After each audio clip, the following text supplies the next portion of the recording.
வாழ்க வையகம், வாழ்க வையகம், வாழ்க வளமுடன். ஒரு வாழ்க குருவடி சொன்னார். பெற்றது உண்மையில் கருத்து அறிவு, பெற்றது நிறைவும் பெறாமல், மற்றது அழுத்தப்பறிவுகள், பெற்றது மையறிவு. பெய்த அறிவே பெருக்கிய அறிவாம், பொய்யும் நல்வழி உள்ளுணர்வு கருவி. செய்யும் வினைகள் சீரமைத்திட ஐயனில்லை அருள் அளித்தனர். செய்யும் வினைகள் சீரமைத்திட ஐயனில்லை அருள் அளித்தனர். வாழ்க வையகம், வாழ்க வையகம், வாழ்க வையகம்.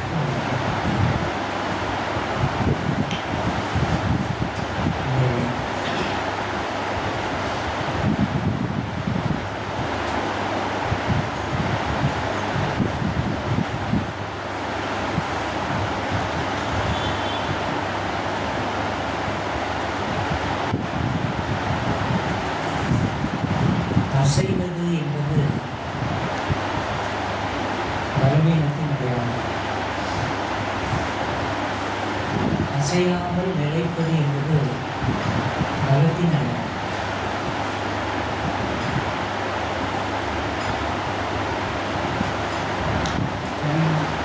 சுற்றுது, காற்று விளக்கப்படுகிறது, துணி பேப்பர்கள் அசையும், கட்டணம் அசையும். அசைவது என்பது பலவீனத்தின் அடையாளம். எப்படி சொல்லுவாங்கன்னா, காற்றுக்கு இலைகளை செய்யலாம், கொடிகளை செய்யலாம், மரங்களை கூட அசையலாம், மலைகள் ஒவ்வொரு அசைவதில்லை. அப்போ அசைவது என்பது பலவீனத்தின் அடையாளம். இப்போ நம்முடைய மனம் சதா சர்வகாலமும் இயங்கி கொண்டிருக்கிறதுனா அசைந்து கொண்டே இருக்கிறதுன்னு. அப்போ பலவீனமான ஒரு மனிதன்கிட்ட தான் அந்த மனம் என்னன்னா காரணமாக போகும்.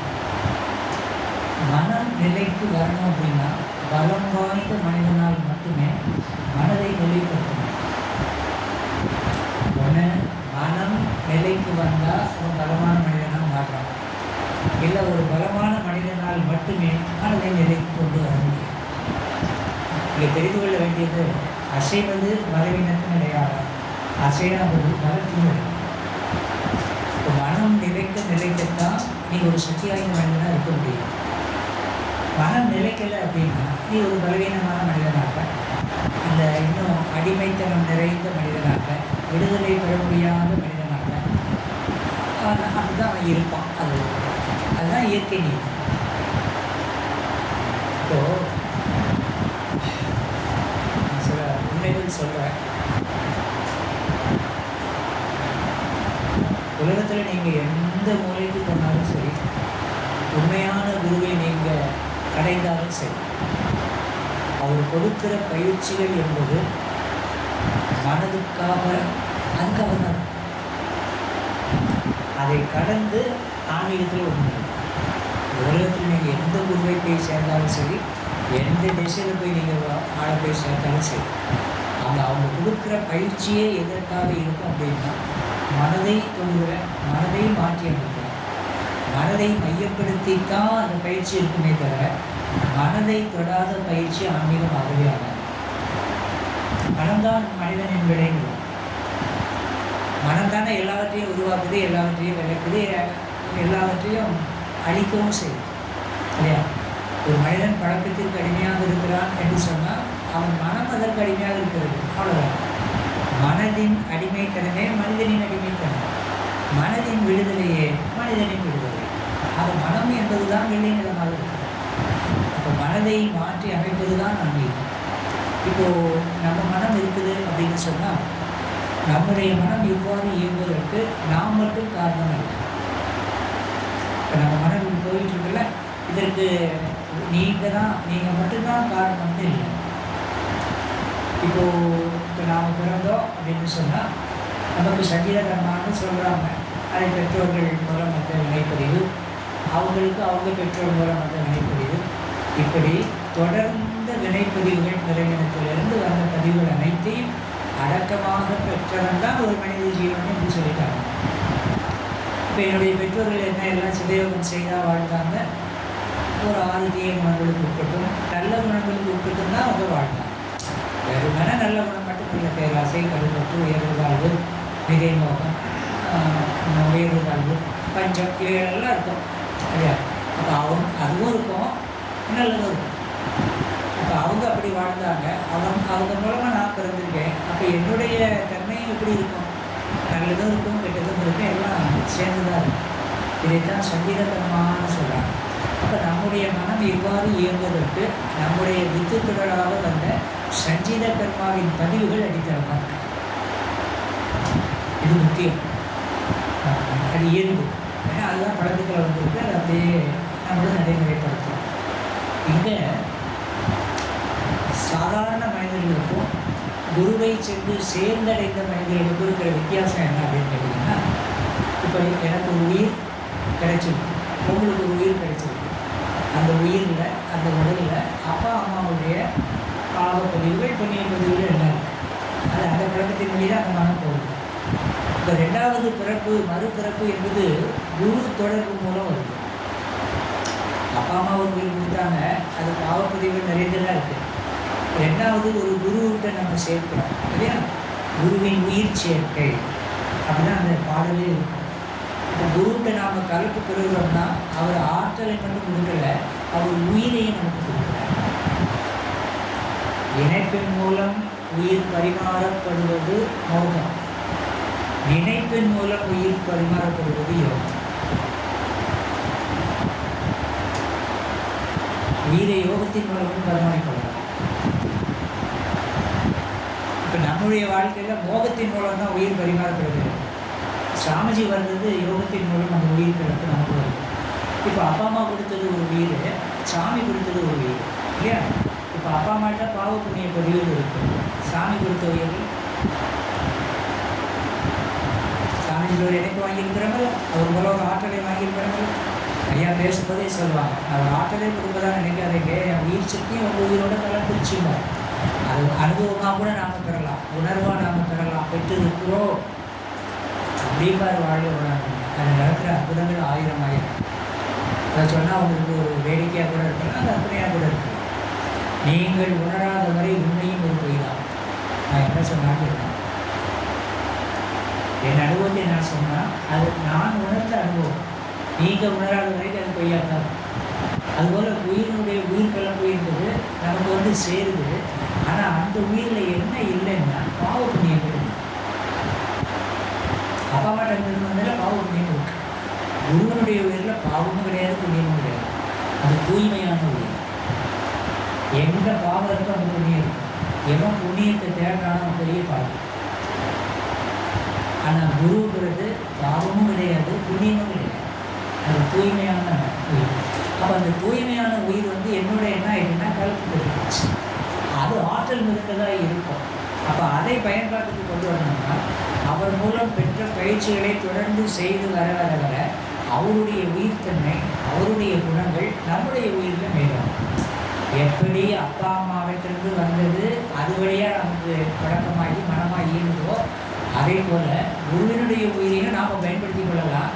அது முறையான பயிற்சி செய்து செய்து வர வர அவருடைய உயிரின் தன்மையும் அவருடைய குணத்தின் தன்மையும் நம்ம உயிரின் தன்மையாக, நம்ம குணத்தின் தன்மையாக மாறும். அங்கே தான் அன்பும் கருணையும் நிறைந்த வாழ்வை ஒரு சிறு பெற முடியும். அதனால தான் பெறவும் முடிகிறது. அப்போ அந்த தன்மைக்கு போகணும்னா இந்த பயிற்சிகளை நாம் எந்த அளவுக்கு இணைத்துக் கொள்கிறோமோ அந்த அளவுக்கு குருவின் தன்மை நம்மளுக்கு வேணும். அவ்வளோதான் இதில் இருக்கிற விஷயம். அவர் என்ன நிலையை அடைந்தாரோ அதே நிலையை நாமும் அடைய முடியும். ஏன்னா அந்த உயிர் வேறு, இந்த உயிர் வேறு. இதுக்கு அனுபவம் தான். நான் என்ன சொல்கிறேன்னா, அப்பா அம்மா மூலம் நமக்கு செயலுக்கு வருது இல்லை, அந்த உயிர் அதை செலவாகுது. அப்போ இங்கே வர்ற உயிர் அதற்கு உண்டான பலனை நமக்கு கொடுக்கணுமா? கொடுக்குமா? முடியாதா? கொடுக்கும். அப்படி அதுக்கு செய்ய வேண்டியதை செஞ்சால் போதும். நீ மாறணும்னு நினச்சா போதும், ஒரு சமநிலைக்கு வரணும்னு நினச்சா போதும். உலக அனுபவங்களில் போதும் அப்படின்னு ஒரு மனநிலைக்கு நீ வந்தால் போதும்.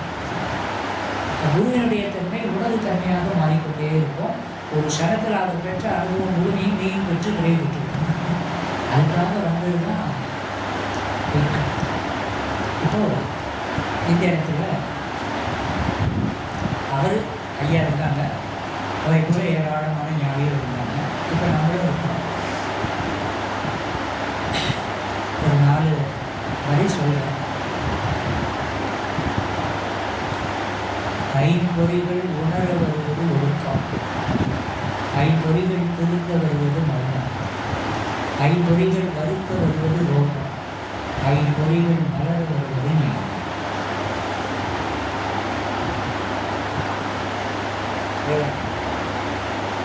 தத்துவம் முடிஞ்சது.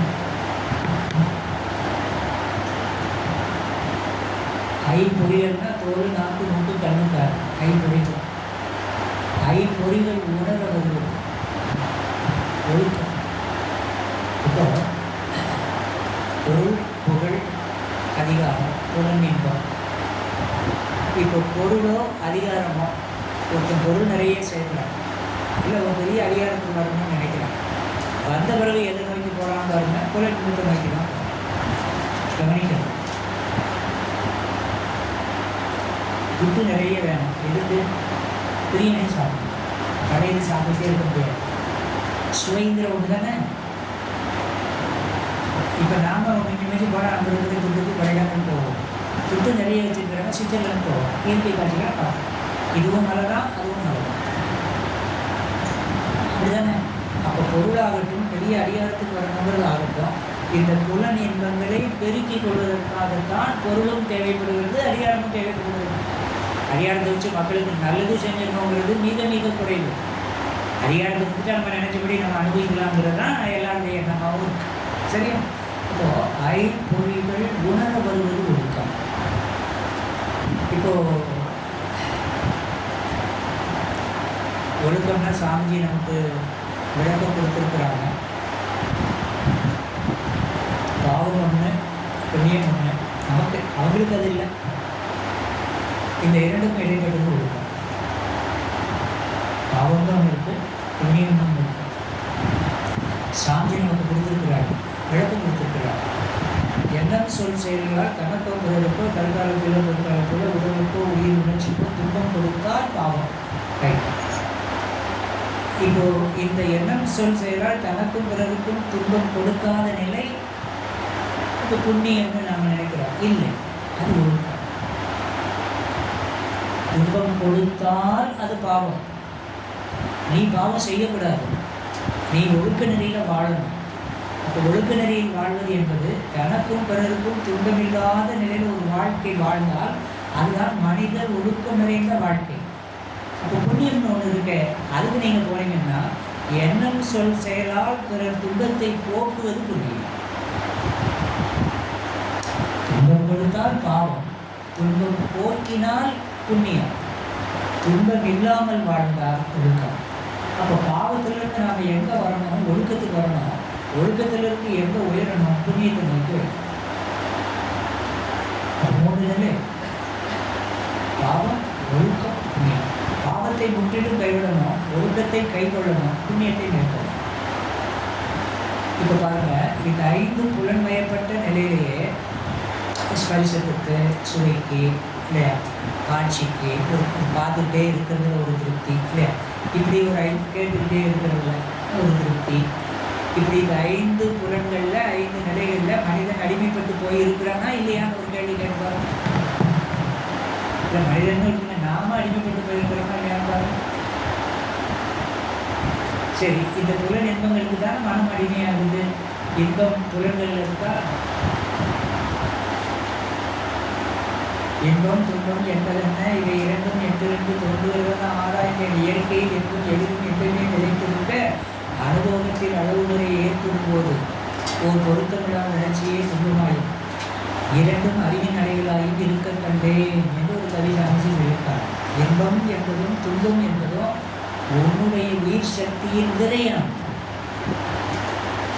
நீங்கள் ஒழுக்கத்துக்கு நீங்கள் வரணும் அப்படின்னா இன்ப துன்பத்தை பற்றிய நிலை தெரிஞ்சால்தான் நாம் ஒழுக்கத்துக்குள்ளே வர முடியும். இப்போ சாப்பாடு நல்லா இருந்தது, உண்மையிலே நல்லா இருந்தது, எல்லாருக்கும் பிடிச்சிருந்தது. சாம்பார் சாதமும் சூப்பராக இருந்தது, தயிர் சாதமும் சூப்பராக இருந்தது, பாயாசம் ரொம்ப டாப்பாக இருந்தது, ருசி இல்லையா? இப்போ அதோட நான் ஒரு தொடர்பு வைக்கேன். இன்பத்தை அனுபவித்தேன். எந்த பொருள் மூலம்? நாக்கின் மூலம். இப்போ இன்பம் அந்த பொருளில் இருந்ததா இல்லை என் நாக்கில் இருக்குதா? ஒரு கேள்வி கேட்பாங்க, எனக்கு பதில் சொல்லுவாங்க. நீங்கள் கேளுங்க, அது பொருள் தான் இல்லையா? எனக்கு அந்த சாம்பார் சாதம் ஒரு ருசியை கொடுத்ததில்ல, அதே ருசி உங்களுக்கு கிடைச்சிருக்குங்கிறது எனக்கு தெரியாது. நீங்கள் எந்த அளவுக்கு அந்த ருசியை பெற்றீர்கள் என்பது உங்கள் அனுபவம். எனக்கு அது எவ்வளோ அனுபவமாக இன்பமாக இருந்தது என்னுடைய அனுபவம். என் அனுபவம் தான் உங்கள் அனுபவம்னு சொல்ல முடியாது. இன்னும் சிலருக்கு சாம்பார் சுமாராக இருந்தது, தயிர் தான் கொஞ்சம் பரவாயில்ல. அப்படி இல்லைன்னா சிலருக்கு தயிர் ரொம்ப நல்லா இருந்தது, சாம்பார் சுமாராக இருந்தது. 25 பேர் சாப்பிட்டோம்னா 25 பேர் உணர்வுலேயும் வேறுபாடு இருக்கும். இன்பங்கிற நிலையில் ஒன்றா இருக்கும், இன்ப உணர்வுங்கிற நிலையில் வேறுபாடு இருக்கும்.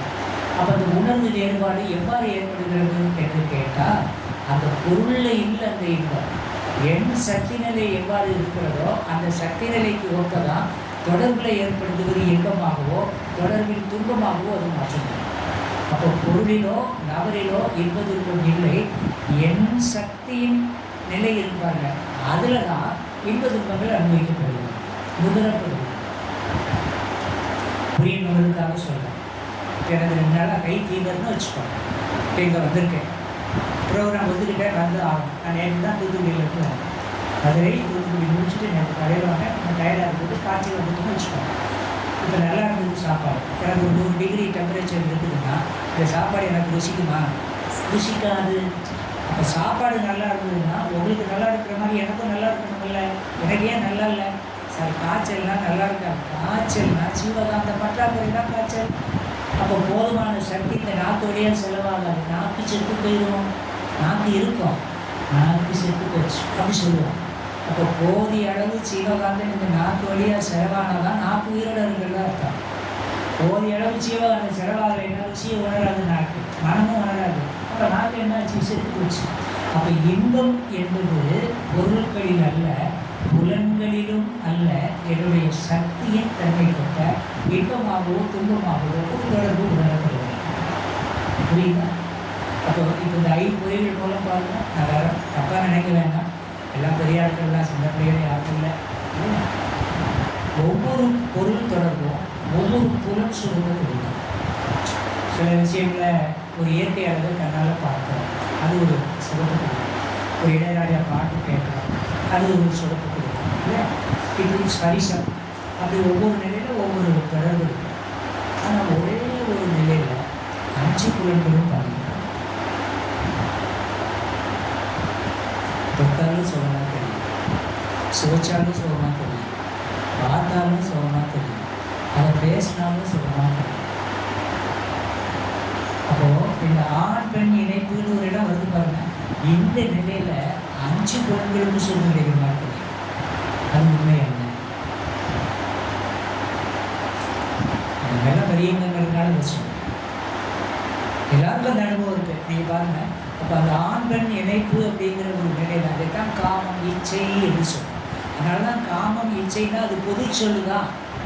காமம்னாலும் இச்சைனாலும் ஆசைனாலும் ஒரே நிலையை குறிக்கக்கூடியது தான். ஆனால் காமம் அப்படின்னு சொல்லிட்டாலே நீங்கள் ஆண் பெண் இணைப்புன்னு நம்ம அந்த நினைப்பு வந்துருக்காங்க. அதுக்கு காரணம் என்னென்னா 5 புலன்களும் இன்பத்தை கொடுப்பதை போல் அந்த தொடர்பு உணர்த்தி கொண்டிருக்கு. அதனால தான் அதுக்கு காமம்னு பேர். ஆனால் காமம்னா எல்லாத்துக்கும் பொதுவான பேர் தான். அதையே நாம் நினைக்கிறோம்னா 5 புலன்களும் அதுக்கு அடிக்கும் இல்லையா? இப்போது இந்த சுகம் என்பதும் இன்பம் என்பதும் தொடர்பிலோ தொடர்பு கொள்ளும் பொருளிலோ அல்ல, என் சக்தியின் நிறையமும் வெளிப்பாடும் தான் இன்பத்திற்கும் துன்பத்திற்கும் காரணமாகுது அப்படிங்கிற உண்மை எனக்கு தெரிஞ்சுட்டா அங்கே எனக்கு அளவுன்னு ஒன்று, முறைன்னு ஒன்று, இன்பங்கிற மயக்கம் இல்லாத தன்மை எனக்கு. இதைத்தான் ஐம்பொறிகள் உணர வருவது ஒழுக்கம்.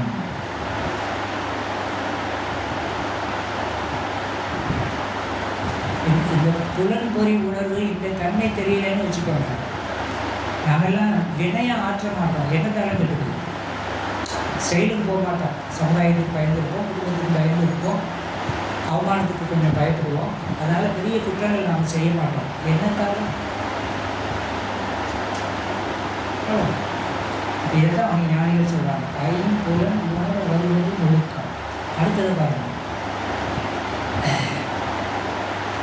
ஐம்புலன் திருத்த வருவது மௌனம். புலன் திரும்பது. இப்போது 2 இயக்கம் இருக்கு. ஒன்று மனசு, இன்னொன்று உடம்பு. உடம்பு சில காலத்தில், உடல் செல்கள் சில காலத்தில் அடங்கி போயிடும். எவ்வளவு காலம் ஆனாலும் சாவு வரை அடங்காது மனசு.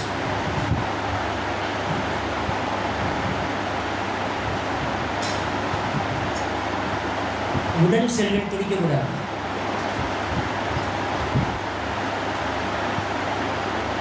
உடலுக்கு தேவை இருக்கு, உயிருக்கு தேவை இருக்கு. தேவை அடிப்படையில் அமைக்கப்பட்டது தான் வாழ்க்கையே. அப்போ உடல் தேவைகள் இருக்கு, உயிர் தேவைகள் இருக்கு. அந்த தேவைகள் எல்லாம் சில தேவைகள் வாழ்நாள் முழுவதும் இருக்கும். பல தேவைகள் ஒரு குறிப்பிட்ட வயதுக்கு பிறகு உடலுக்கும் தேவைப்படாது, உயிருக்கும் கூட தேவைப்படாது. சில தேவைகள். ஆனால் அந்த தேவைகள் எதில் எழுச்சி விடும்னா மனதில் எழுச்சி விட முடியாது. இதுதான் புலன் திருந்த வருவது, மௌனம்.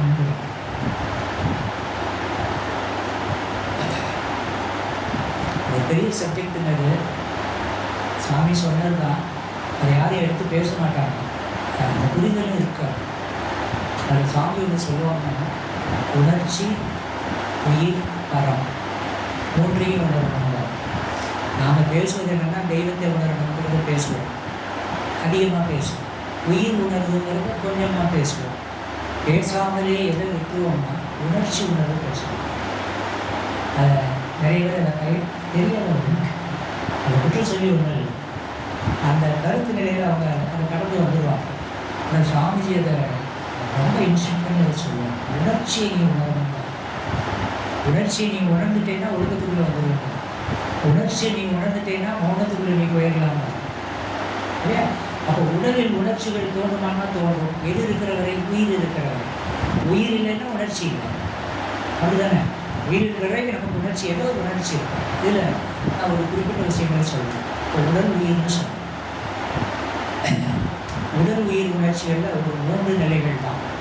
ஒன்று பசி, இன்னொன்று வலி, இன்னொன்று காமம். ஒரு குறிப்பிட்ட வயதுக்கிற காமம். இந்த 3ம் இல்லாத ஜீவன் கிடையாது. இது இயற்கையில் இருக்கக்கூடிய உணர்ச்சிகள். ஒரு ஜீவனாக பிறந்துட்டு வைங்க, பசி இல்லாமல் இருக்க முடியுமா? முடியாது, வரும். வலி இல்லாமல் ஒரு ஜீவன் இருக்க முடியாது, வலி அனுபவிச்சே ஆகும். 2வது. 3வது, ஒரு குறிப்பிட்ட காலத்துக்கு பிறகு ஒவ்வொரு ஜீவனுக்கும் ஒவ்வொரு காலம் இருக்குது, அது காமம்.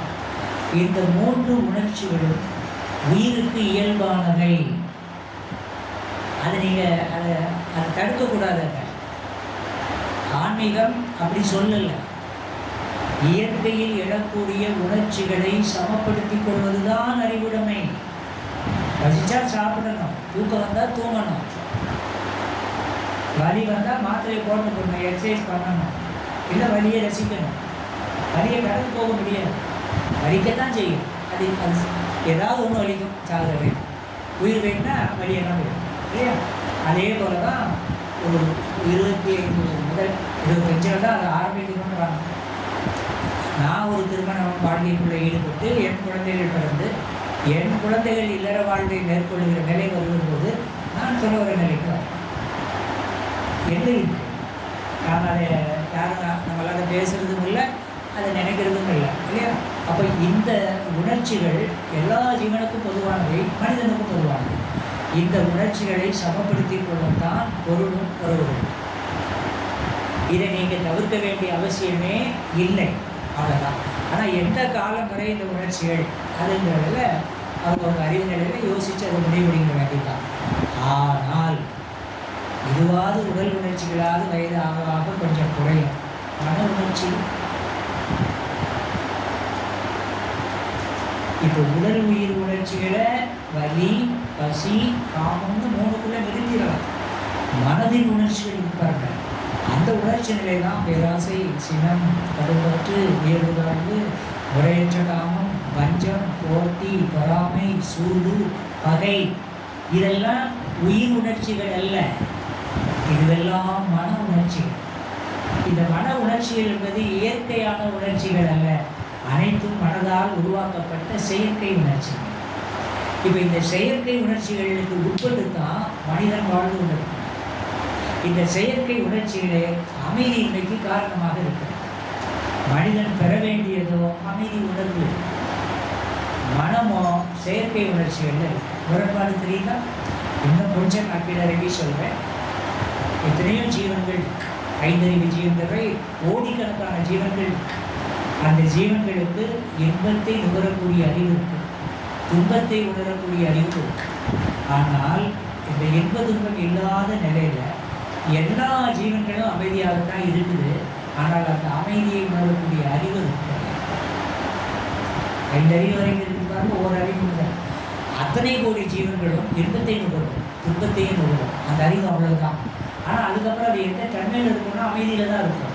ஆனால் அந்த அமைதியை உணர்வாக பெறக்கூடிய தகுதியோ அறிவோ அந்த விலங்கினங்களுக்கு கிடையாது. அப்போ இந்த விலங்கிலிருந்து முற்றிலும் மாறுபட்டு இந்த அமைதி பேரின்பங்கிற உணர்வை பெறுவதற்காக இயற்கை எடுத்துக்கொண்ட வடிவம் தான் நீங்களும் நானும். மற்ற முறையில் இருக்கிறது கிடையாது. உங்களுக்கு எனக்கும் அமைதியை உணர முடியும். அமைதியை உணர்ந்திருக்கிறோமான்னு கேட்டு பாருங்க.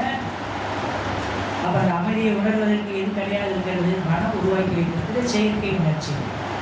கதிரவன் காலத்தை தோன்றாத விண்மீன் போல் உணர்ச்சிகளில் அறிவு என்று உயிர் விளக்கமாகாது. நல்ல வெளிச்சமாக இருக்குது, சூரிய வெளிச்சம். வானத்தில் நட்சத்திரமோ நிலாவோ இல்லையா? இருக்கு, பார்த்தா தெரியும். ஏன்? சூரிய பிரகாசம் அதை தடுத்து. அதுபோல் உணர்ச்சிகளில் அது அறிவு இயங்க ஆரம்பிச்சிட்டுன்னா அதை மனம்னு என்று சொல்லும். அறிவு உணர்ச்சி வயப்பட்டால் மனம், மனம் உணர்வு வயப்பட்டால் அறிவு. அறிவு உணர்ச்சி வயப்பட்டால் மனம், மனம் உணர்வு நிலையப்பட்டால் அது அறிவு, இல்லையா? அப்போது இந்த மனதின் செயற்கை உணர்ச்சிகள் எப்படி இந்த கதிரவன் காலத்தில் விண்மீன்கள் காட்சிக்கு தோன்றுவதில்லையோ அதை போல உன் மனம் உணர்ச்சி நிலையில் தொடர்ந்து இயங்கிக் கொண்டிருந்தால் உயிர் நிலையை அதனால் விளங்கிக் கொள்ள முடியாது. அப்போ உயிர்நிலையை விளங்கிக் கொள்ளணும்னா அவன் மனதுக்கு என்ன வேணும்னா அமைதி வேணும். உட்கார்ந்து மௌனம் பழகணும்.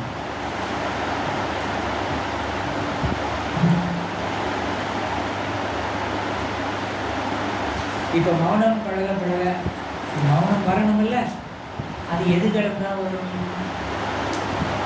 புலன் கடந்தா அமைதி, புலன் சார்ந்தால் உணர்ச்சி. புலன் திருந்த வருவது மௌனம்னு சொல்லியிருக்காருல்ல. புலன் திருந்திருச்சு, திரிஞ்சிடுவதல்ல. இப்போ திருந்திருக்கு, திரிகிறதுலேருந்து திருந்துறதுக்கு கொண்டு வந்துட்டா அது மௌனம். அப்போ இப்படி உட்காரும் போது நமக்கு வாழ்க்கை அனுபவங்கள் பிரதிபலிக்க ஆரம்பித்தன. நமக்கு இதுவரைக்கும் பெற்ற அனுபவம் புலனின்ப அனுபவங்களும் அதை தொடர்ந்தான கற்பனையும் தானே. வேற என்ன இருக்கும் அனுபவத்தில்? நீங்கள் எவ்வளோ பெரிய படித்த ஆளாக வேணாலும் இருக்கு, எவ்வளோ பெரிய பதவியில் வேணாலும் இருங்க, உங்கள் மனம் எதில் இருக்கு? பெற்ற அனுபவத்தில் இன்ப துன்பத்தில் மட்டும்தானே இருக்கு. அதை கடந்து இந்த மனம் என்னத்தை அனுபவிச்சிருக்கு? ஒன்றுத்தையே அனுபவிக்கலையே. புரியுதா நான் சொல்றது? புரியலையா? நான் விவரம் இல்லாமல் தான் பேசிக்கிட்டு இருக்கிற மாதிரி ஆகிருக்காரு. தெரியுதுல நான் பேசுறது. அப்போ புலன் திருந்த வருவது மௌனம், புலன் உணர வருவது ஒழுக்கம். ஒழுக்கம் வந்துட்டா எது வந்துருக்கா? வாழ்வியல்ல ஒழுக்கத்தை கடைபிடிச்சிட்டோம்னா நம்ம மனம் எப்படி இருக்கும்னா அமைதியில் இருக்கும். அடுத்தது பாருங்க, புலன் வருத்த வருவது ரோகம். ரோகம்னா நோய். இந்த புலனை அளவுக்கு அதிகமாக அளவு மீறி முறை மாறி பயன்படுத்திட்டா அதனுடைய வெளிப்பாடு தான் நோய். ஒழுக்கத்துக்கும் மனம்தான் காரணம், மௌனத்துக்கும் மனம்தான் காரணம், நோய்க்கும் மனம்தான் காரணம். புலன் மலர வருவது ஞானம், ஞானத்திற்கும் மனம்தான்.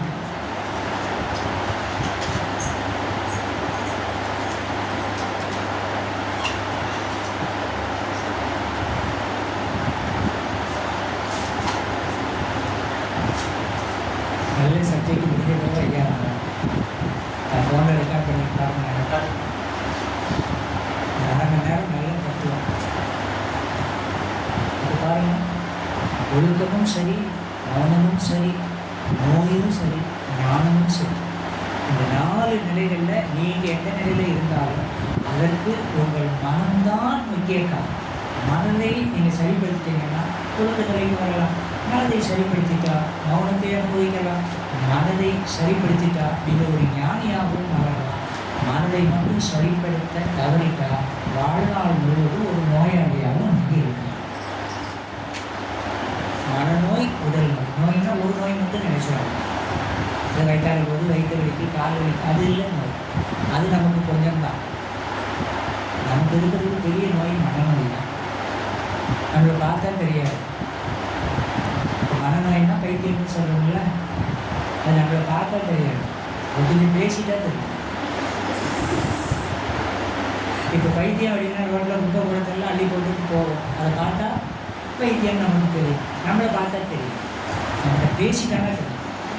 நாம் நீட்டாக சேர்த்து வெள்ளை சேர்த்த வெள்ளை பேண்ட்டு எல்லாம் க்ளீனாக போட்டு அம்மா போட்டுருக்க மாதிரி அகலமாக ஒரு ஷெயின் போட்டு நீட்டாக வருவோம். ஆனால் ஒரு 10 நிமிஷம் ஒரு ஆள்கிட்ட நம்ம பேசிட்டோன்னு வைக்கணும்.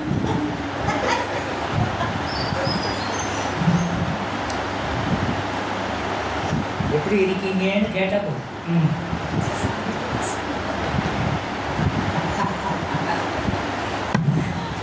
அதனால நான் தொடக்கத்திலே சொன்னேன், மனதை தொடாத எதுவும் ஆன்மீகம் ஆகாது.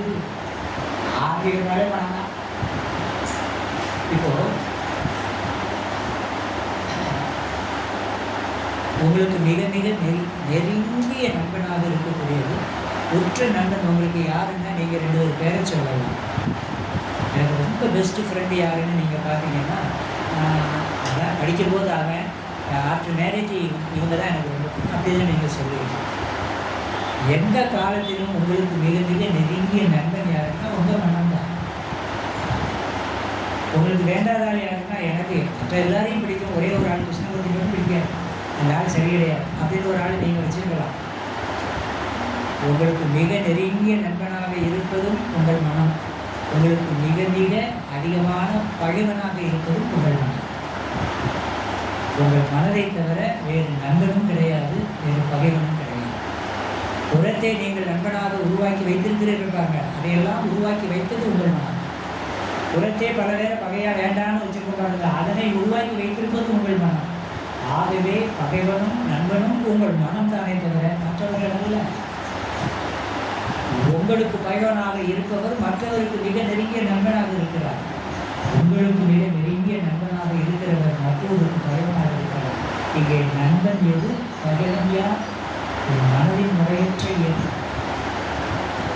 அதனால தான் ஞானிகள் என்ன சொல்றாங்க, மனதை தன் வசப்படுத்தியவன், தன் ஆளுமைக்கு உட்படுத்திக் கொள்கிறவன் தன்னை ஞானியாக உயர்த்திக் கொள்கிறான். ஞானிய மனுஷன் தானே. ஞானிக்கும் சாதாரண மனிதனுக்கும் என்ன வித்தியாசம்?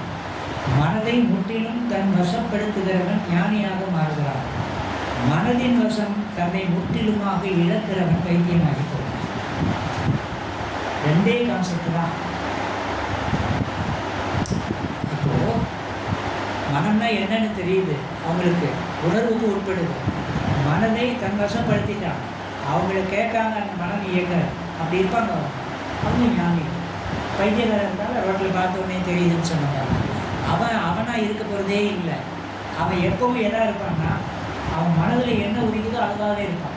இப்போ அவன் மனதில் ஒரு ராஜாவாக அவன் நினைக்கிறான்னு வச்சுக்கோங்க, நம்மளெல்லாம் பற்றி அவன் கவலையே பட மாட்டான். டக்குன்னு கால் தூக்கி போடுவான், அந்த தண்ணி போஸ்டில் அப்படி உட்காந்துட்டு ராஜா மாதிரி இப்படியே இருப்பான். உங்களை உட்கார சொன்னால் நம்ம உட்கார முடியாது. அவன் யாரை பற்றியும் கவலைப்பட, அவன் மனசில் என்ன நினச்சிட்டான், ராஜாவாக நினச்சிட்டான். தண்ணி போஸ்டில் உட்காந்து எப்படிப்பா நம்மளெல்லாம் சேவை மாதிரிப்பான். அவன் ராஜாவே ஆகிட்டான். அப்போது முழுவதும் மனதின் வசம் தன்னை ஒப்பிடுத்தாங்க. அவன் அவனாக இல்லை, அவன் மனமாகவே இருக்கிறான். மனம் என்னவாக வேண்டுமானாலும் மாறிக்கொண்டே இருக்கும், அதுவாகவே அவன் மாறிப்போவான். அவன் பைத்தியம். மனதை தன் வசப்படுத்துகிறவன் ஞானி. அவன் மனதை தெரிகிறான், அறிகிறான், உணர்றான். இது இப்படி இருந்தால் என் வசப்படும் என்று வசப்படுத்திக் கொள்கிறான். அவன் ஞானி. நாம் ஞானியும் இல்லை, பைத்தியம் இல்லை. நம்ம மாதிரியா ஞானியான்னு கேட்டால் நம்மளை சொல்ல முடியுமா? இல்லை. அதாவது கொஞ்சம் இல்லைன்னு சொல்லுவான் அமைதியா. நீங்கள் பைத்தியமானு கேட்டால் யாரை பார்த்து பைத்தியங்கிற, ஆனால் பைத்தியத்துக்கிட்ட போய் சொல்லுங்கள் நீ பைத்தியம்னு, அப்போ அவன் சிரிப்பான். ஏன்னா அவனுக்கு பைத்தியங்கிறதும் தெரியாது, ஞானிங்கிறதும் தெரியாது. அவன் ஒரு உன்னத நிலையில் இருக்கான். நாமளும் ஆரம்பம். நம்ம ஞானியும் கிடையாது, வைத்தியமும் கிடையாது. அதனால தான் ஞானியான்னு கேட்டாலே இல்லைமோ, வைத்தியமானு கேட்டால் அடிக்கடி வைத்தியமாகவே மாறிடும். யாரை பார்த்து வைத்தியம் டப்புன்னு அடிச்சிடும்.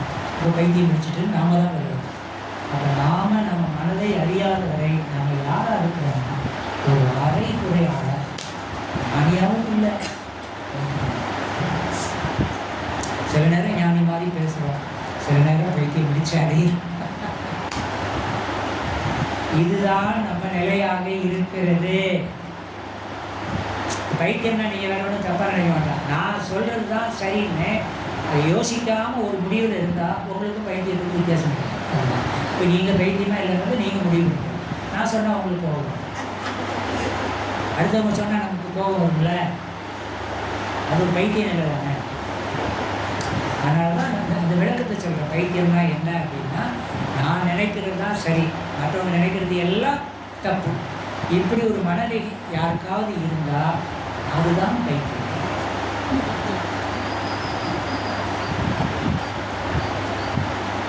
ஆனால் இந்த விளக்கம் உங்களுக்கு மனவளங்களையே தவிர வேறு எங்கேயும் கிடைக்காது. அதையும் நீங்கள் தெரிஞ்சுக்கணும். இங்கே வரப்போய் தான் இப்படி விளக்கம் உங்களுக்கு கிடைக்கும். அப்போ நான் என்ன முடிவு பண்ணிக்கணும், முதல்ல நான் மனிதனை வைத்தியமாகவும் இருக்கக்கூடாது. மனிதனாக இருந்து எதை நோக்கி போகணும்னா ஞானத்தை நோக்கி. இப்போ பாருங்க, நான் நினைச்சதே சரி அப்படின்னு சொல்கிறோமா சொல்லலையா? அந்த தன்மையிலிருந்து மனம் இல்லை. நான் சொன்னதும் சரியாக இருக்கலாம், யோசிப்பாங்க. அவங்க என்ன சொல்கிறாங்க அதில் கூட சரியாக இருக்கலாம், கேட்டு பார்க்கலாம். அதானே நிதானம், அதானே சமநிலை. எத்தனை பேர் அதில் கை இருக்கலாம். நீங்கள் தியானம் செஞ்சால், மௌனம் செஞ்சால் இந்த நிலை இயல்பாக வரும். நீங்கள் உருவாக்க வேண்டியது இல்லை, தேடி தேடி போய் அடைய வேண்டியது இல்லை. நீங்கள் செய்ய வேண்டியது தியானமும் காயகல்பம். தியான அமைதிக்கு தான் கொண்டு போகணும். மனம் புதிய சிந்தனைக்கு வரணும்னா மூளை செல்கள் பக்குவப்படணும், இன்னும் செல்ஸ் ஆக்டிவேட் ஆகணும், வித்து தூய்மையாக இருக்கணும். காயகல்பம் செஞ்சு செஞ்சு செஞ்சு இப்போ கொண்டு வாங்க. ஒன்று தியானம், இன்னொன்று காயகல்பம். இது ரெண்டையும் நீ பண்ணிக்கிட்டே இருந்தால் நீ மனுஷனாக மாறுவ. ஒரு காலகட்டத்தில் ஞானியாக மாறலாம், அவ்வளோதான். ஆனால் சத்தியமாக மனுஷனாக மாறிடுவேன். காயகல்பமும் தியானமும் தொடர்ந்து நீ செய்தால் நீ மனிதனாக வந்துடுவ. மனிதனாக வந்துட்டால் தெய்வமாகிறது ஈஸி. ஆனால் இது ரெண்டும் இல்லைன்னு வச்சுக்கோங்க, நாம் மனிதனாக இருக்க மாட்டோம், இருக்க முடியாது. மனதுக்கு ஒரு பழக்கம் இருக்குது, அங்கே தான் போகும். அப்போ மௌனம் தியானம் இருந்து இருந்து தத்துவம் கேட்டு கேட்டு கேட்டு மனதை அறிந்து மாற்றி அமைத்து போகலாம். என்ன சொல்கிறேன், ஒரு நாய் 500 வருஷத்துக்கு முன்னாடி பிறந்தால் நாய் மாதிரி இருக்கும், இப்போ பிறந்தாலும் நாய் மாதிரி இருக்கும், இன்னும் 500 வருஷம் கழித்து பிறந்தாலும் நாயாக இருக்கும். மற்ற எல்லா ஜீவன்களும் அப்படித்தான். ஆனால் மனிதன் தான் பிறக்கும்போது பல்வேறு வினைப்பதிவுகளோடு பிறக்கலாம். வாழுகிற காலத்தில் அந்த பதிவுகளை மாற்றி அமைத்து கொண்டு இறைவனாக மாறக்கூடிய தகுதியை பெற்ற ஆத்மா தான் 6வது அறிவை பெற்ற ஆத்மாவாக இருக்கிற நீ. மற்ற எந்த ஜீவன்லையும் மாற்றம் வர்றதுக்கு வாய்ப்பு கிடையாது. ஆனால் நீ உன்னை மாற்றி அமைத்து கொண்டால் யாராக மாறலாம்னா இறைவனாக மாறலாம். அப்படி மாறுவதற்கு வந்தது தான் இயற்கை எடுத்துக்கொண்டே இந்த பழக்கம். என்ன ஃபினிஷிங்காக ஒன்று சொல்கிறேன். இயற்கை இறைத்துகளிலிருந்து அணுவாகி பஞ்சபௌதிகங்களாகி பல்வேறு கோள்களாகி பூமியாகி, பூமியில் பஞ்சபௌதிகள் ஒன்றை ஒன்று அழைத்து விடாமல் ஒன்றை ஒன்று காத்து கொண்டு முதல் பௌதிகமாகிய அணு என்பது உயிராக இயங்கி அது ஒவ்வொரு நிலையிலும் ஓரறிவு முதல் 6வது அறிவை பெற்ற மனிதனாகவும் வந்ததுன்னு தத்துவம் சொல்லுதில்ல. இப்போ 65 லட்சம் ஆண்டுகள் மனிதனாகி காலம் கடந்து வச்சு இந்த மனித பிறப்புக்கு அடுத்து ஒரு உன்னத படைப்பு அல்லது உன்னத தோற்றம் என்பது இயற்கையில் எங்காவது இருக்கிறதான்னு பாருங்க. சரி, இந்த பூமியில் இருக்குதா மனித பிறப்புக்கு அடுத்து? மனிதனாக வருவதற்கு முன்னால இத்தனை மாற்றங்களாக வந்ததே. எத்தனை கோடி பிறப்புகளாக வந்தது, எத்தனை கோடி ஜீவன்களாக வந்தது, எத்தனை கோடி தோற்றங்களாக வந்தது. மனிதனாக வந்துடுச்சுல்ல, அதோட இயற்கை தன் இயக்கத்தை நிறுத்தி விட்டதா இல்லையா? ஒன்றோட அது நிப்பாட்டிடுச்சுல்ல. தெய்வமோ இயற்கையோ நீயாக மாறிய பிறகு தன் இயக்கத்தை இயற்கை அல்லது இறைவன் நிறுத்தி கொண்டான். ஏன்? இன்னொன்று தேவையில்லை, ஒன்னோட அனைத்து முடிஞ்சு போச்சு.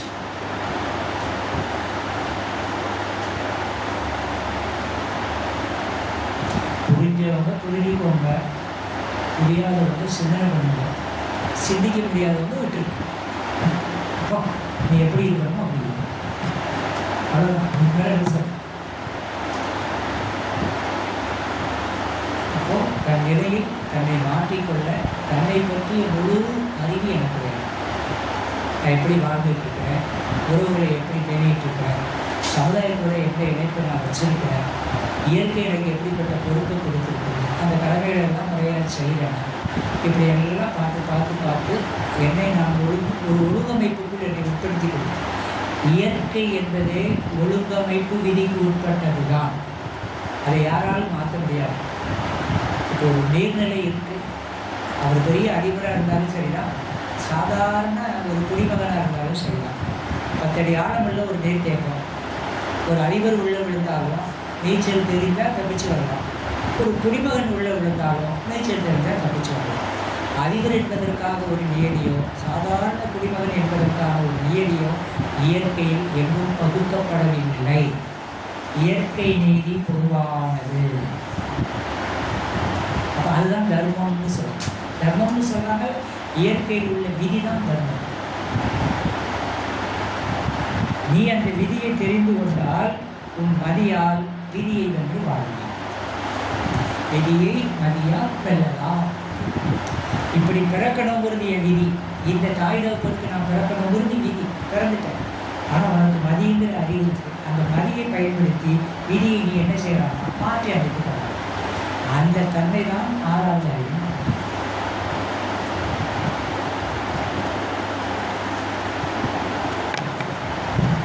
இதுக்கு மேலே உங்களுக்கு என்ன சொல்லணும், இவ்வளோதான். இது நீங்கள் நான் சொல்கிறேன், நீங்கள் கேட்டுக்கிட்டீங்க. நீங்கள் மட்டும் கேட்கல, நான் சொல்கிறது நானே என் காதோடையாக கேட்டுக்கிட்டேன். நீங்களும் கேட்டுக்கிட்டீங்க, நானும் கேட்டுக்கிட்டேன். கோயில் பயிற்சி எடுக்க வேண்டிய இடம் நம்ம கொடுக்கணும். இங்கெல்லாம் பேராசிரியர் இல்லை, நம்ம வீட்டில் தான் முடிய பேராசிரியர்கள் படித்தோம். உங்கள் குழந்தை எப்படி இருக்கீங்க இன்னும் பாருங்கள். நீங்கள் கொஞ்சம் கோவப்பட்டால் கூட உங்கள் பிள்ளைகள் ஒரு 7-8 படிக்கிற பிள்ளைகள் வருதுன்னு வச்சுக்கோங்க. வேறு மண்டத்துக்கு போகிற வேதாத்திரி மகிழ்ச்சி வாழ்வு வளமுடன்லாம் சொல்லுவேன் கேட்கும். அப்போ நமக்கு அப்படியே வெக்கமாக இருக்கும். அவர் என்ன பதில் சொல்ல, ஒரு மறுநாள் எங்கே போகிற மண்டத்துக்கு போகிறேன் இருக்கும். இப்போ பாருங்கள், இவ்வளோ விளக்கம் தெரியுதில்ல. இது தெரிஞ்ச பிறகு என் பழக்கத்தில் இருந்து நான் மாறலைன்னா, இப்போ என்னை கேட்டாலும், இப்போ உங்களை கேட்டாலும் அவங்க என்ன மண்டத்துக்கு போகிறேன்னா, அது உங்களுக்கு அவமானமா வேதாத்திரி மகிழ்ச்சிக்கு அவமானம்? நம்ம வேதாத்திரி வாழ்வு வளமுடன் மண்டத்துக்கு போகிற அவங்க உங்களை அவமானப்படுத்தலை. இவ்வளோ விளக்கம் சொல்லி கொடுத்துட்டு அவமானப்படுறது யாருன்னா குரு. அதனால தான் குரு இவ்வளோத்தையும் சொல்லி கொடுத்து உங்களுக்காக அவர் என்ன பண்ணுறாங்கன்னா அவமானத்தையே எடுத்துக்கிறார். தெரிஞ்சுதான் இதை கொடுத்துருக்காரு. அப்போது ஞானம் பெறுகிறேன்னா இல்லையோ, குருவுக்கு ஒரு அவமானத்தை ஏற்படுத்தாமலாவது இருக்கணும் இல்லை. அந்த நன்றி கூட எனக்கு இல்லைன்னா நான் என்ன மனோட கிடைக்கும்? என்ன மன்றத்தை நடத்தி என்ன செய்ய? எத்தனை தத்துவ விளக்கம் பேசி என்ன செய்ய?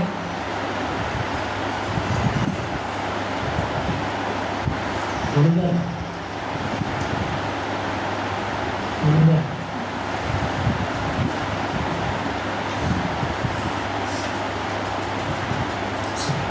ஒழுங்கு நிறைவுக்கு வர நான் பயிற்சிக்குள்ள போகிறேன். காலையில் சப்ஜெக்டில் மன நிறைவு சொன்னேன். மத்தியான சப்ஜெக்ட் இவ்வளோ சொல்லியிருக்கேன். இதுக்கு பேர் தான் பொறுமை. பொறுமை 2 கருத்தை நீங்கள் வச்சுக்கணும். ஒன்று மன நிறைவு, எந்த ஏமாற்றமும் இல்லை, நிறைவாக இருக்குது. எது இருக்குதோ அதில் திருப்தி. ஒன்று தெரிஞ்சுக்கோங்க, வாழ்க்கையை பற்றி நீ எதிர்பார்த்தபடி நடப்பது வாழ்க்கை அல்ல. நீ ஒன்றை எதிர்பார்த்து கொண்டிருக்கும்போது மற்றொன்று நடப்பது தான் வாழ்க்கை. இதை ஏன் நீ நினைக்கிற எப்படி நடக்காது? நீ என்ன ஞானியா? நீ பாவி, நான் பாவி, நான் ஞானி இல்லை. ஞானின்னா எது நினைக்கணுமோ எது நடக்கணுமோ அதை நினைப்பான், அது நடக்கும். நான் பாவியால இருக்கிறேன். நான் நினைச்சது நடக்காட்டாலும் பரவாயில்ல, நினைக்காததெல்லாம் நடக்குது. அதனால் தான் நீ ஒன்றை எண்ணிக்கொண்டிருக்கும் போது மற்றொன்று நடக்கும், இதுதான் வாழ்க்கை. அப்போ எதிர்கொள்ளும் திறனைத்தான் நீ வளர்த்து கொள்ளமே தவிர எதிர்பார்ப்பை பெருக்கிக் கொண்டே இருக்காதே. உனக்கு அமைதி கொடுத்தோம். இது எல்லாம் வந்து சொல்லி கொடுக்க மாட்டாங்க. நீ தவம் பண்ணால் உனக்கு தெரியும், நீ மௌனத்திலிருந்து சிந்திச்சா உனக்கு தெரியும். என்ன உங்களுக்கு தவத்திலேயும் மௌனத்திலேயும் ஆர்வம் வரணுங்கிறதுக்காக சொல்லுங்க. குரு சில விஷயங்களை கோடிட்டு தான் காட்டுவார். நான் அப்படியே சொல்லிட்டேன். சாமிஜி பேசுனதில் 90% நம்ம தொடவே இல்லை. ஒரு 10% வச்சுட்டு தான் பேராசிரியர், அருள்நிதி, துணை பேராசிரியர், மூத்த பேராசிரியர், முதுநிலை பேராசிரியர் இது எல்லாருமே என்ன ஒரு 10% சப்ஜெக்டை வச்சுட்டு தான் பேசிட்டு அடைகிறோம்.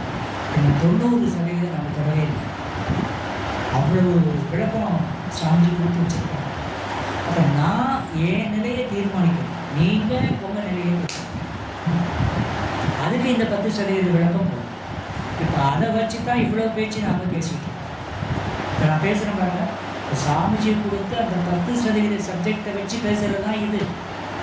நீங்கள் இந்த தியானத்தை தொடர்ந்து செய்துகிட்டே வந்திருந்தா அந்த 90% சொல்ல பாருங்க, அது அவர் சொல்லணுங்கிறது இல்லை, உங்களுக்கு அனுபவமாக அது வந்துகிட்டே இருக்கும். அறிவு இது அனுபவம். 2 சொல்லி நிறைய நான் மௌனத்தில் இருக்கேன். நான் இதை கேட்டுட்டேன்னா கேட்கலையான்னு தெரியாது, இருந்தாலும் கேட்குறேன். இப்போது நானே கேள்வி கேட்குறேன், நீங்கள் சொல்ல வேண்டிய பதில் நானே சொல்கிறேன். இப்போ நீங்கள் எங்கே இருக்கீங்கன்னு ஒரு கேள்வி கேட்குறேன்னு வச்சுக்கோங்க.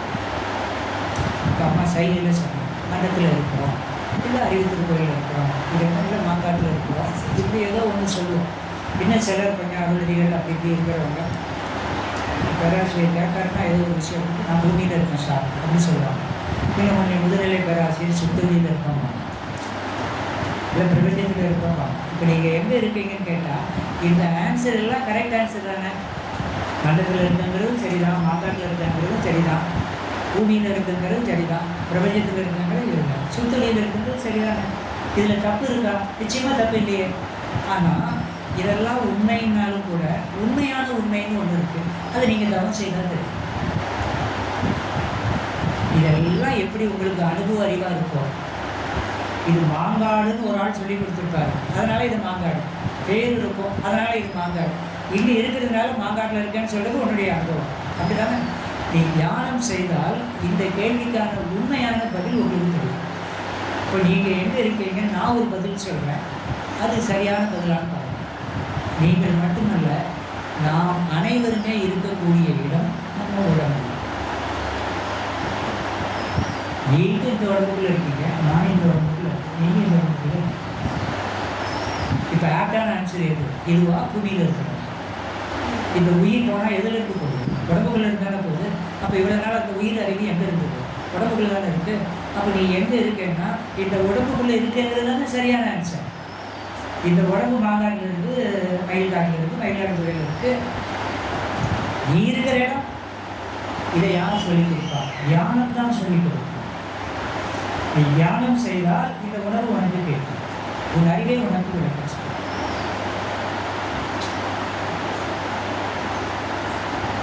சரி, இன்னொன்று புதிய தீட்சை கொடுத்தாரு.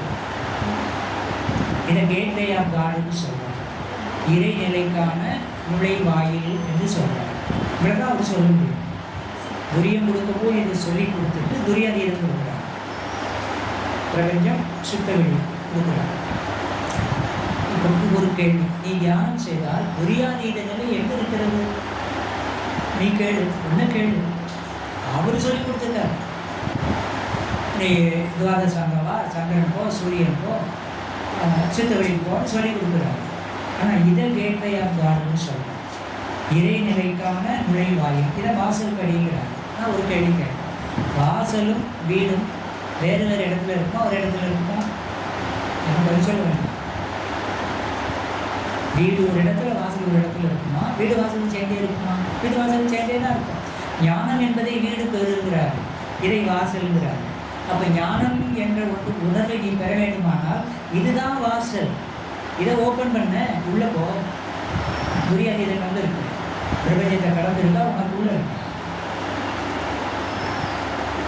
இதை குரு சொல்ல மாட்டார். நீ தியானம் செய்தால் உன் அறிவு உனக்கு சொல்லணும், உணர்த்தும். மௌனத்திலிருந்து இயற்கையை சிந்தித்தால் அறிவு அதை உணர்வு உணர்த்தும். நீங்கள் இப்படி செய்துகிட்டே இருந்தீங்கன்னா எந்த அறிவில் உங்கள் அறிவில் மறைபொருள் விளக்கம் உதித்து கொண்டே எண்ணத்தின் வேகம் விவேகமாக மாற மாற மாற இயற்கை ரகசியங்கள் எண்ணத்தில் வெளிப்படும். உங்கள் எண்ணத்தின் வேகம் விவேகமாக மாற மாற இயற்கை ரகசியங்கள் எண்ணத்தில் வெளிப்படும். ஆழ்ந்து சிந்தித்தால் இயற்கையும் எண்ணமும் வேறு வேறு அல்ல என்பது தெரியும். அந்த மௌனம் முற்று பெற்றோம். மௌனம்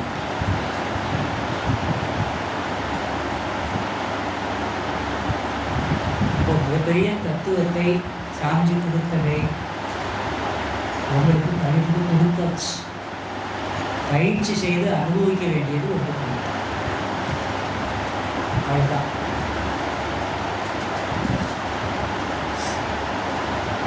நீங்கள் பயிற்சி செய்யும். எல்லாத்தையும் பிரியமாக இருங்க, எதிரையும் இருக்காதீங்க. பேசினா பேசிக்கிட்டே இருக்கலாம். அவ்வளவு தத்துவம் சாமி சொல்லியிருக்காரு. பிறர் விருப்பம் கூர்ந்து உணர்ந்து தன் விருப்பம் ஒழுங்குபடுத்திக் கொள்ளுதல் அன்பு என்றும் அறம் என்றும் கடமை என்றும் அழைக்கப்படுகிறார். அன்பு ஒன்று, அறம் ஒன்று, கடமை ஒன்று. அந்த மூணுக்கு என்ன விளக்கம் கொடுக்குறாரு? பிறர் விருப்பம் கூர்ந்து உணர்ந்து தன் விருப்பம் ஒழுங்குபடுத்திக் கொள்ளுதல் அன்பு என்றும் அறம் என்றும் கடமை என்றும் அழைக்கப்படுகிறார். இப்போ நம்ம குடும்பத்தில் அன்பாக இருக்கணும், அறநெறிப்படி வாழணும், நம்ம கடமையை செய்யணும். அப்படின்னா என்னது? அவங்க பிள்ளைகள் என்ன விரும்புகிறாங்க? நான் எல்லாம் அனுபவிச்சிட்டப்பா, அவனுக்கு என்னப்பா, சரிப்பா அது செய்யணும். அவரோட பிரியமாக கேட்குறாரு, பரவாயில்லைங்க எனக்கு வேணாம், நீங்கள் அதை வச்சுக்கோ அப்படின்னு அப்படி கொடுக்குறது. அதைத்தான் அன்பு என்றும் அறம் என்றும் கடமை என்று சொல்கிறார். எதை? பிறர் விருப்பம் கூர்ந்து உணர்வு. அந்த நிலைக்கு மனதை கொண்டு வரும். அது ஒரே நாளில் வருமானம் வராது. நாம தான் முயற்சி எடுத்து எடுத்து என்ன செய்யணும்னா கொண்டு வரணும். இதுக்கு சப்போர்ட் பண்ணுறது தான் தியானம், இதுக்கு சப்போர்ட் பண்ணுறது தான் சிவம். இப்போ நான் பேசுகிற பாருங்க, இது ஒரு உதவி. வந்த ஒரு உதவி ஒரு உயிரின் சேர்க்கை. ஒரு உதவி, அந்த உதவியை பயன்படுத்தி நம்ம ஒரு ஆள் ஹெல்ப் பண்ணால் அந்த ஹெல்ப்பை நாம் பயன்படுத்திக்கணும். அப்படின்னு அசால்ட் பண்ணக்கூடாது. பண்ணுவோமா? பண்ண மாட்டோம். லௌகீகத்தில் பண்ண மாட்டோம், ஆனால் ஆன்மீகத்தில் அசால்ட் பண்ணணும். சரியா? இதை முடிச்சுட்டு தவிர்த்து போகும். 2 நிலை. அப்போது நம்ம மனதில் என்னங்கள் வருது? ஒன்று தேவையின் அடிப்படையில் வருது. பசிக்குது, சாப்பிடணுங்கிற எண்ணம் வரும். தூக்கம் வருது, படுத்து போகணுங்கிற எண்ணம் வரும். தேவையின் அடிப்படையில் எண்ணங்கள் ஏற்படும். இன்னொரு வகையில் எண்ணம் வரும், விருப்பத்தின் அடிப்படையில் எண்ணங்கள் வரும். இப்போ நமக்கு நிறைய கஷ்டம் இருக்கிற மாதிரி இருக்குதல்ல, அதெல்லாம் தேவை நிறைவேறாமல் வந்த கஷ்டம் இல்லை. தேவைகள் என்ன? பசிதாகம், தற்போது சூழ்நிலை, இயற்கை கழிவுகளே முந்திரிடம், அதுதான் நமக்கு பூர்த்தி ஆகுதே. அப்போ அதில் நமக்கு எந்த பிரச்சனையும் இல்லை. ஆனால் விருப்பம் இருக்குது, விருப்பம் நிறைவேறலை, அது நமக்கு வாழ்க்கை கஷ்டமாக மாற்றும். அப்போ நம்ம மனதில் தேவையின் அடிப்படையில் எண்ணங்கள் வரும், விருப்பத்தின் அடிப்படையில் எண்ணங்கள் வரும். சாமி என்ன சொல்ல தெரியுமா? விருப்பங்களை தேவையை ஒட்டி ஒழுங்குபடுத்திக் கொள்கிறவன் ஞானி. கொஞ்சம் கவனிக்கணும். விருப்பத்திலையும் என்ன வருது, தேவையிலையும் என்ன வருது. தேவையின் அடிப்படையில் வரக்கூடிய எண்ணங்களை பூர்த்தி செய்ய வேண்டியதுதான், ஏன்னா அது அடிப்படை தேவை. ஆனால் விருப்பங்கள் பல 1000 விருப்பங்கள் இருக்கலாம். எல்லா விருப்பங்களையும் என்ன செய்ய முடியாது, நிறைவேற்ற முடியாது. அப்போ விருப்பங்களை தேவையை ஒட்டி ஒழுங்குபடுத்தி கொண்டால் நீ ஞானிங்கிறார். சரியா? இப்போ உதாரணத்துக்காக சொல்லுங்கள், மறுபடியும் அம்மாவுக்கு தான் வர வேண்டியது. நீங்கள் அம்மா தான் பெருசாக போட்டுருக்காங்க.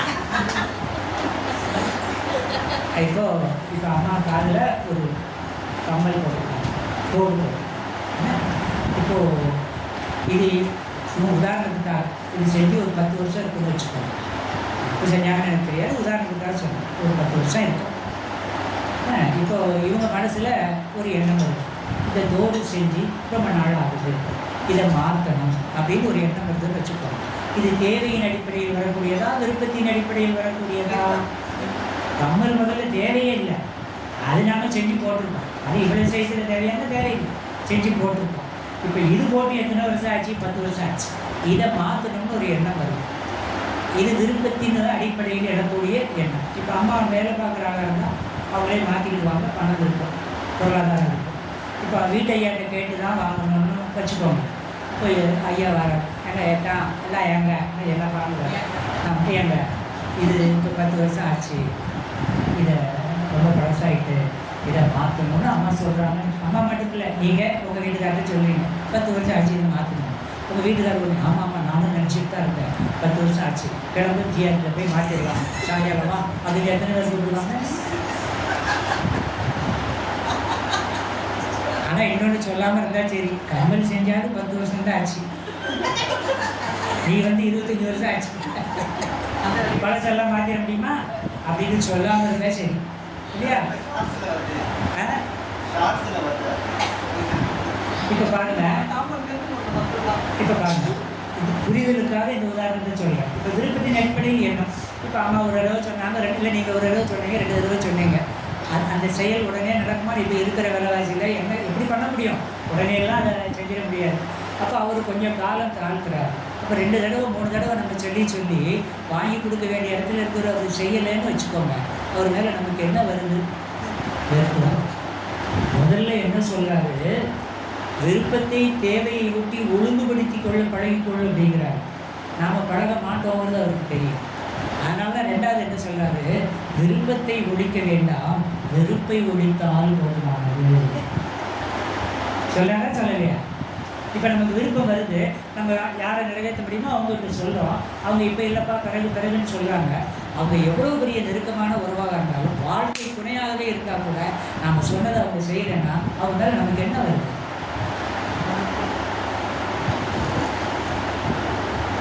இவ்வளவு அட்டகாசமும் வீட்டில் பண்ணிட்டு இங்கே உட்காந்துக்கிட்டு அமைதி அமைதி அமைதியெல்லாம் ஆகப்போகுது.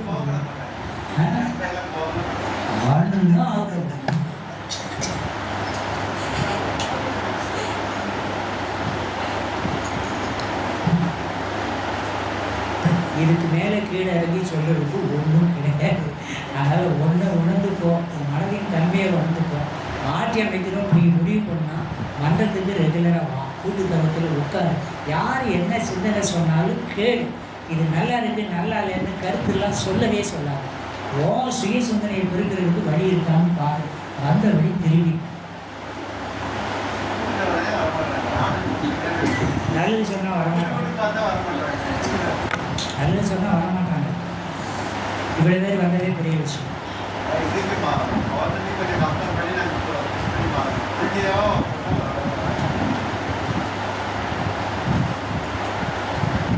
எண்ணம் தான் இல்லையவா போடுங்க, நான் நாமளே தான் போடணும்.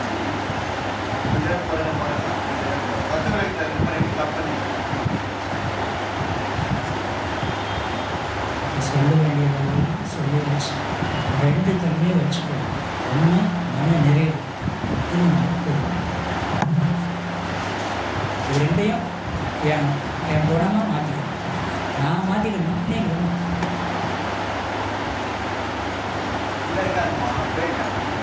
இப்போ இந்த நிலைக்கு நீங்கள் வந்துட்டீங்கன்னு வச்சுக்கோங்க, அங்கே தான் தியான அனுபவங்கள் உங்களுக்கு கிட்ட ஆரம்பிச்சு. தியானத்தில் என்னென்ன நடக்குங்கிறதெல்லாம் உங்களுக்கு நடக்க ஆரம்பிச்சு. இந்த தியானத்தை இன்னும் யாரும் அனுபவமாக பெறவில்லை, இது உண்மை. தியானத்தில் என்னென்னமோ நடக்க இருக்குது. நாம் உங்களுக்கு ஏமாற்றுதலாகவோ ஒரு பெருசாக எக்ஸாக்ட் பண்ணி சொல்கிறவோ இல்லை. தியானம் செய்தால் பல விஷயங்கள் நடக்கும். அது உங்கள் சுய அனுபவமாக இருக்கும், அதை நீங்கள் பெற முடியும். அப்படி ஒரு அனுபவம் உங்களுக்கு கிடைச்சா போதும், அழைச்சி போயிடுவீங்க. நான் அனுபவிக்காமல் சொல்லலை.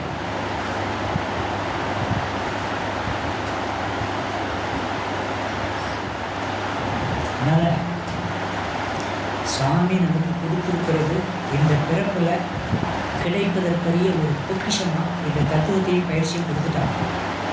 அதை முதல்ல நீங்கள் அதனுடைய சிறப்பு பெருமையை உணர்ந்து கொள்ளலாம். எந்த அளவுக்கு அதுக்கு அடாப்டேஷன் பண்ண முடியும், எந்த அளவுக்கு அந்த பயிற்சிகளை நிறைய பண்ண முடியும், அதெல்லாம் பண்ணிக்கிட்டே வாங்க. நடக்கக்கூடியது நல்லதாக மாறிக்கிட்டே இருக்கும். அப்படி இல்லைன்னா எது நடந்தாலும் எதிர்கொள்ளாமல் ஏற்றுக்கொள்ளுகிற மனப்பக்குவம் உங்களுக்கு நல்லதாக நடக்கும். அப்படி இல்லை அப்படின்னா எது நடந்தாலும் கலக்காத மனம் எனக்கு இருக்கும். வேறு என்ன? இந்த நிலையில் நினைக்கும் போது தான் அந்த நிலை சாமி.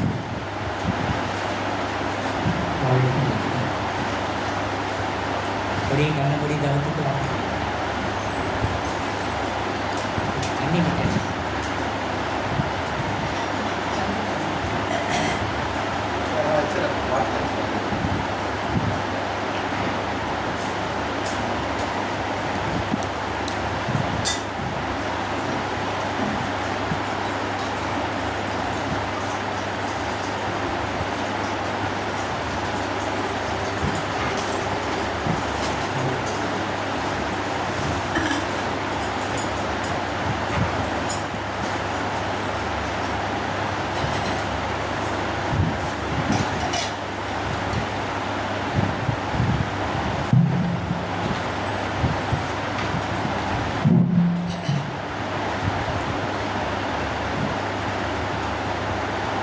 ஐம்பொறிகள் உணர வருவது ஒழுக்கம், ஐம்பொறிகள் திரும்ப வருவது மரணம், ஐம்பொறிகள் வருத்த வருவது கோபம், ஐம்பொறிகள் மலர வருவது